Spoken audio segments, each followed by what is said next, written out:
Hello friends, नमस्कार। आज मैं आपके लिए एक ऐसी कहानी लेके आई हूँ जो शायद आपने आज तक नहीं सुनी होगी। बहुत ही शिक्षाप्रद कहानी है, इसको ध्यान से सुनना। एक बार बीरबल को फारस के बादशाह का निमंत्रण मिला। बीरबल बुलावे पर चले गई। रात को नगर भ्रमण के लिए बादशाह को अकेले ही जाना पड़ा। बादशाह जानना चाहते थे कि कहीं कोई नागरिक दुखी तो नहीं है।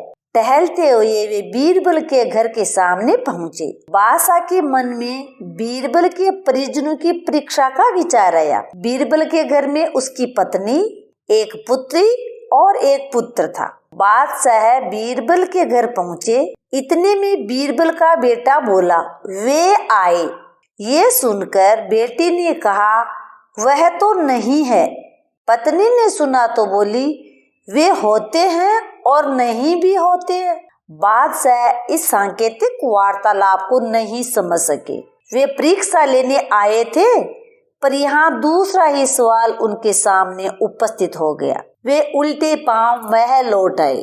दूसरे दिन दरबार में उन्होंने दरबारियों के सामने तीनों बातों को रखा और इसका अर्थ पूछा।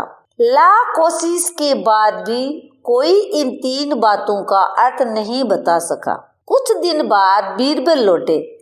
बादशाह ने तीनों बातें उनसे पूछी। बीरबल ने तुरंत उत्तर दिया, जहां अपना पहली बात वे आए का मतलब है कि बेल आए। दूसरी बात वह तो नहीं है का मतलब यह है कि उसके सींग नहीं है। वह होते और नहीं भी होते का अर्थ है कि किसी बेल के सींग होते भी हैं और किसी के नहीं भी होते। इस बात का मतलब है कि सींग वाला बेल बिना पूछे घर में आता है। किसी के सींग होते हैं और किसी के नहीं होते हैं। इसका मतलब ऐसे लोगों से है जो बेल की तरह बिना पूछे घर में आ जाते हैं। बादशाह को समझ में आ गया कि बीरबल के परिवार ने अपने मुखिया के बिना उनके घर आने को अच्छा नहीं समझा और इशारे में समझा दिया कि बिना आज्ञा के किसी घर में प्रवेश करना उचित नहीं है। तो इस कहानी से अपन को भी ये शिक्षा मिलती है कि बिना आज्ञा के किसी के घर में प्रवेश नहीं करना चाहिए। जैसी कहानियां बीरबल की अपन पढ़ते हैं, सुनते हैं, वैसे ही चतुरता से उत्तर देने में उसकी पुत्री, उसका पुत्र और उसकी पत्नी में बड़े माहिर थे।